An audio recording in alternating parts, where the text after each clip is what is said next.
Jungkook काफ़ी देर से ये सोचा था, लेकिन अब उसे पूरी तरह से यकीन हो गया था। ये आदमी वाकई पागल था। जब तयंग अपने महल वापस आया, पार्क बोगम अभी भी अपने माँ के साथ था। मिस्टर ली और मिसेस ली को लगता था कि पार्क फैमिली के साथ संबंध बनाना अच्छा रहेगा। उन्होंने काफ़ी पसंदगी दिखाई थी और मिसेस पार्क का जवाब भी कुछ ज़्यादा अलग नहीं था। बोगम का बिहेवियर अब पूरी तरह से कड़वा हो गया था, लेकिन उसके मॉम को अपने बेटे की कोई चिंता नहीं थी। तयंग एक बार फिर से इन घटनाओं से अपने ध्यान हटा दिया। अपने जाना पहचाना चेहरे के बीच उसने अरविश का मालिक ड्यूक किम तयंग के रोल अच्छे से निभाया। जोंगकुक रोने लगता है। जब जोंगकुक तयंग के सामने रोया, उस पल को याद करके तयंग को बहुत ज़्यादा संतुष्टि मिली। जोंगकुक काँप रहा था और उसके चेहरे से आंसू गिर रहे थे। जब वो अपने गुस्से को रोक नहीं पाई, उसकी बेट आंखें और भी साफ और चमकीली लग रहा था, क्योंकि उसकी आंखों का कोना लाल हो गया था। उस पल जियोन जोंगकुक की आंखों में एक चमक थी। जोंगकुक की आंखों में तयंग के लिए घृणा दिखाई दे रहा था और तयंग को ये बहुत ज़्यादा पसंद आया। तयंग जोंगकुक के जूते उसे वापस कर दिए थे, क्योंकि वो क्राई करते हुए बहुत ही ज़्यादा ब्यूटीफुल लग रहा था। जब तयंग गार्डन से निकलने वाला था, तयंग पीछे मुड़कर देखा और देखा कि जोंगकुक अब भी वहाँ खड़ा था और बुरी तरह से रो रहा था। जोंगकुक उसके लिए रोया था, इसलिए वो आंसू जोंगकुक के आंखों से निकले थे, वो उसके थे। तयंग के कदम हल्का हो गया जब तयंग पार्टी में पार्क बोगम को जोंगकुक को महल के अंदर लेकर आते हुए देखा था। जो उदासी का एहसास कराया था, वो जोंगकुक के आंसू से धुल गया था अब, और वो फीलिंग्स भी। जब तयंग आयु को किस करने का नाटक किया था, तब वो जोंगकुक को देख रहा था। आज रात किम तयंग की दुनिया में जोंगकुक खूबसूरत थी और वो खूबसूरत जोंगकुक उसके सामने रो रही थी, इसलिए ये एक परफेक्ट समर की रात थी। तयंग अपने फ्रेंड्स और कजिन के साथ हॉल में खड़े होकर स्मोकिंग कर रहा था और साथ ही ड्रिंक कर रहा था। जिमिन कहता है, तुम्हारे हाथ की गिलास तो खाली हो चुका है। जिमिन इशारा करके वेटर को बुलाने लगता है, लेकिन तयंग और ड्रिंक लेने से मना कर देता है। अचानक तयंग की नज़र सामने की तरफ जाता है। जोंगकुक पार्टी में वापस आ चुका था। जोंगकुक हॉल और टेरेस के बीच के रास्ते के किनारे खड़ा था और ध्यान से किसी को ढूंढ रहा था। पार्क बोगम। तयंग धीरे से उसका नाम कहता है। तयंग मन ही मन सोचता है, आज जियोन जोंगकुक उस लड़के और अपने बीच एक क्लियर लाइन खींच लेगी शायद। जोंगकुक को लगा शायद उसने बोगम को पार्टी में ढूंढ लिया है, लेकिन वो उसके पास नहीं जा पाया। लगता है जोंगकुक समझ लिया था कि पार्क बोगम अंदर अपने फैमिली के साथ बिजी होगा पार्टी में, और ख़ासकर मिस्टर ली की छोटी बेटी के साथ। जोंगकुक जो काफ़ी देर से पोस्ट के पीछे चुपकर खड़ा था, तभी उसके पास से एक मेल सर्वेंट को गुजरते हुए देखकर जोंगकुक उस मेल सर्वेंट को अपने पास रोककर कहता है, अंकल, क्या आप अंदर जाकर मेरे लिए मिस्टर पार्क बोगम को ढूंढकर क्या उन्हें ये बता देंगे कि मैं हॉल के दरवाजे के पास उसका इंतज़ार कर रही हूँ। और ये सब कुछ तयंग देख और सुन लेता है। तयंग के एक्सप्रेशन अब पहले से भी ज़्यादा कोल्ड और डार्क हो जाता है। सर्वेंट अपना सिर हिलाया और बोगम की तरफ बढ़ा, जो अपने चेहरे पर एक ठंडा और थका हुआ नज़र लेकर मिस्टर ली के फैमिली के सामने बैठा था, जैसे कि उसने अपने आखिरी हद तक पहुंच गया हो। सर्वेंट बोगम को बुलाने जा ही रहा था, इस दौरान कुकी टेरेस से निकल गया था।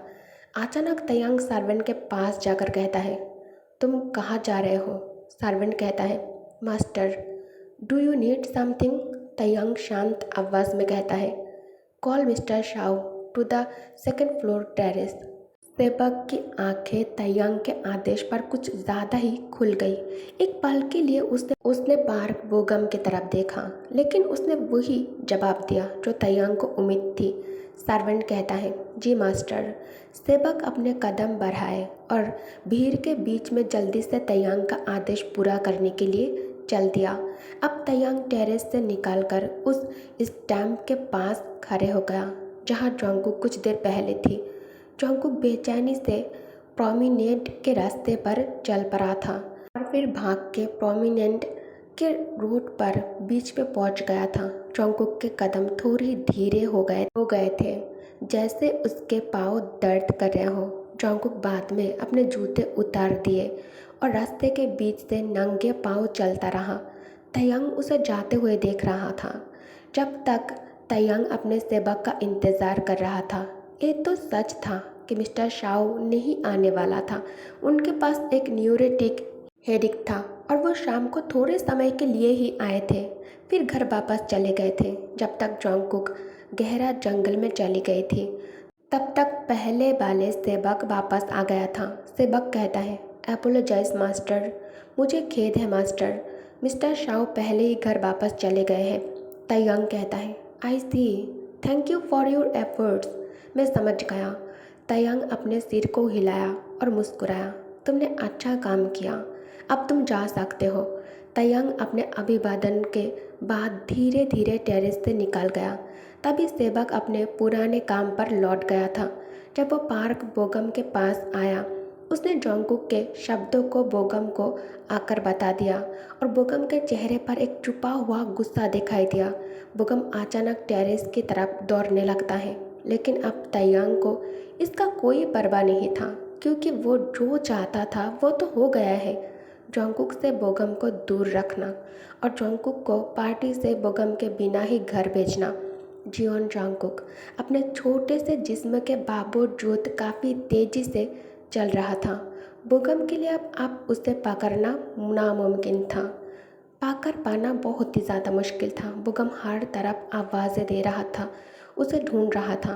तयंग डायरेक्टली चकल करते हुए कहता है, Park Bogum, the doctor son, nothing will change now, Jungkook is already gone.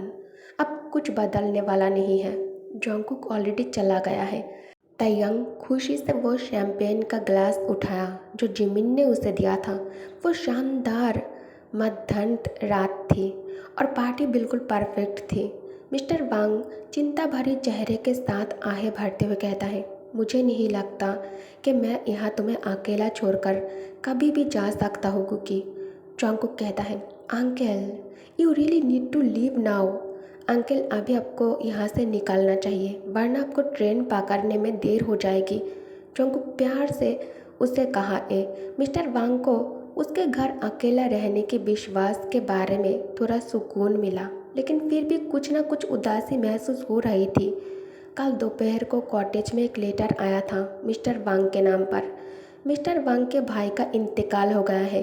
चाहे दोनों भाई ज़्यादा करीब नहीं थे और काफ़ी वक्त से मिलने नहीं आए थे, फिर भी मिस्टर वांग ये सच नहीं नज़रअंदाज कर सकता था कि उसका भाई ही दुनिया में अकेला परिवार था जो अब उसके पास था। मिस्टर वांग आखिरकार कुछ दिन के लिए छुट्टी लेने का फैसला किया और अपने गांव जाने का सोचा। वहां जाना वांग के लिए कोई मुश्किल बात नहीं थी, लेकिन छोटी सी कुकी को अकेला छोड़ना उसके दिल पर भारी बोझ की तरह महसूस हो रहा था। मिस्टर वांग कहता है, तुम्हें ध्यान रखना होगा कि दरवाजे बंद रहे, चाहे गर्मी हो, और खिड़कियां भी बंद रखना। मिस्टर वांग अपनी सलाहियत के शब्दों को कल रात से कई बार दोहरा चुके हैं। और हाँ, हंटिंग गन मेरे कमरे में लटकी हुई है। जंगकुक कहता है, मैं ध्यान रखूँगा, दरवाज़ा और खिड़कियाँ बंद रखूँगा, और हंटिंग गन जो मेरे कमरे में है उसे अपने बिस्तर के पास रख दूँगा मैं। अगर कोई बुरा इंसान आता है तो मैं उसे मार दूँगा, ठीक है।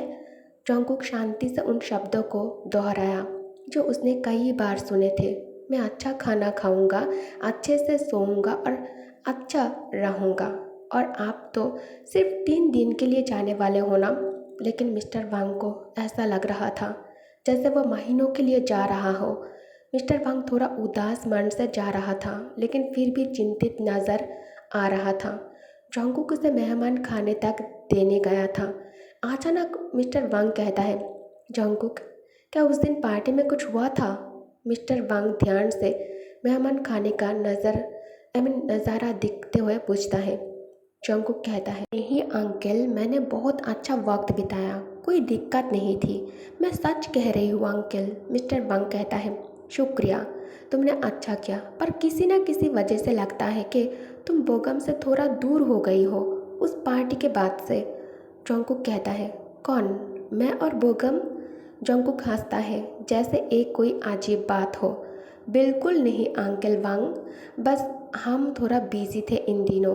मिस्टर वांग कहता है, क्या मैं तुम्हारे शब्दों पर यकीन कर सकता हूँ? जोंगकुक कहता है, हाँ क्यों नहीं, क्योंकि मैं झूठ नहीं बोलूँगी आपसे, ये सच है। मिस्टर वांग कहता है, तुम्हारा और बोगम का रिश्ते में कोई भी ऑकवर्डनेस नहीं हो सकती, राइट? फिर जोंगकुक, अगर तुम्हें अकेला रहकर डर लगता है तो तुम बोगम को बुला लो। फिर जब उन्हें एहसास होता है कि उन्होंने कुकी से क्या कह दिया, वो तुरंत कहता है, नहीं नहीं, तुमने कुछ नहीं सुना और मैंने कुछ नहीं कहा। मिस्टर वांग अपने हाथों को घुमाया और चेहरे का एक्सप्रेशन गंभीर बना लिया। मिस्टर वांग कहता है, वो सबसे ज़्यादा खतरनाक है। जोंगकुक कहता है, क्या मतलब है अंकल? मिस्टर वांग कहता है, अगर वो आए तो शाम तक उसे वापस भेज देना, ध्यान रखना ये बात। जोंगकुक कहता है, अंकल अब ऐसे अजीब बातें मत करो और जाओ। मिस्टर वांग कई बार मुड़कर अपने सलाह दिए और फिर उस तरफ चले गए जहाँ से वो प्लाटिनस की सड़क पर जा रहे थे। जोंगकुक कुछ देर तक वहाँ खड़ा रहता है जब तक मिस्टर वांग उसकी नज़रों से दूर नहीं हो गए हो। हर बार जब मिस्टर वांग मुड़कर देख रहा था, जोंगकुक मुस्कुराई और अपने हाथ हिलाकर अलविदा कहने लगा था। वो जानता था कि आने वाले 3 दिन बहुत लंबा होगा। दूसरे तरफ बोगम को लग रहा है कि जोंगकुक उससे दूर हो गया है। बोगम अब श्योर हो गया था, मुझे लगता है ये पार्टी के बाद से हुआ है। वो वजह ढूंढना इतना मुश्किल नहीं था। तुम्हें भी यही लगता है ना कबूतर? बोगम गंभीर आवाज़ में कबूतर से पूछता है, लेकिन कबूतर विंडो फ्रेम पर बैठी थी, ओट्स चबाते हुए सोने का नाटक कर रही थी। बोगम गहरी सांस लेता है जब उसने खुद को कबूतर से बेकार बातें करते हुए पाया। कबूतर ने आज फिर जोंगकुक का नोट लेकर आया था उसके पास, जिसमें निराशाजनक खबर थी। नोट में लिखा हुआ था कि अंकल वांग अपने गांव जा रहे हैं कुछ दिनों के लिए और जोंगकुक लाइब्रेरी में पूरे दिन काम करने वाली थी, इसलिए केबिन खाली रहेगा। ऐसे नोट्स कुछ दिन से मिल रहे थे बोगम को। उसके नोट्स में लिखा हुआ था कि वो किसी दूसरे दोस्त के घर जा रही थी, उसकी सिटी के लिए अपॉइंटमेंट थी, या वो वांग के साथ ऑर्किड्स में मदद कर रही थी। शुरू में उसने सोचा कि ये सिर्फ उसकी तरफ से एक विचार था ताकि वो उससे मिलने ना आए जब केबिन खाली हो, लेकिन अब ये सब बस बहाने लगने लगे थे, अजीब बहाने जो बोगम से बचने के लिए थे। मैं उसे दोष नहीं दे सकता, मैं भी ऐसा ही करता अगर मैं कुकी के जगह पर होता। बोगम ने अपना सिर पकड़ लिया और गहरी सांस ली। उसने पकड़ से कहा था कि वो उसका साथ है और वादा किया था कि वो उसी का रक्षा करेगा, लेकिन उसने जोंगकुक को अकेला छोड़ दिया पार्टी में। जब उसने नौकर से सुना कि जोंगकुक उसके लिए इंतज़ार कर रहा है, बोगम हॉल से भाग कर गया, लेकिन वो जा चुकी थी। उसे समझ नहीं आया कि वो उतनी देर तक अपने मॉम के पास क्यों रुक गया था, जबकि उसने उसे इंतज़ार करने को कहा था। उसने उसे इंतज़ार करवाया, उसने अपना वादा तोड़ा। बोगम घबराहट में कमरे के आसपास घूमता रहा।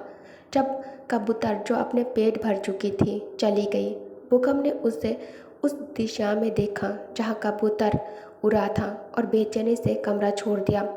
उसे याद नहीं था कि वो कैसे अपने साइकिल पर चढ़ा और पैडल मारते हुए निकल गया। वो जोंगकुक के बारे में सोचता हुआ सांस लेने के लिए रुकता था। जब जोंगकुक के बारे में सोच कर उसका दिल फटने को था, बोगम आर्विश स्टेट के केबिन तक पहुंच गया था। उसके कंधे ऊपर नीचे हो रहे थे जैसे वो गर्मी में सांस लेने की कोशिश कर रहा हो। ओके गाइस, तो इस पार्ट को मैं यही एंड करती हूँ और आप सबको क्या लगता है आगे क्या होने वाला है? मिस्टर वांग जिस चीज़ के लिए डर रहा है, क्या वो सच हो जाएगा?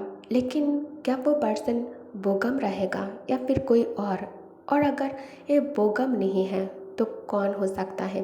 प्लीज़ कमेंट करना, मैं देखना चाहती हूँ कि आप लोग कितना राइट हो और कितना wrong. Okay, thank you for watching, bye bye.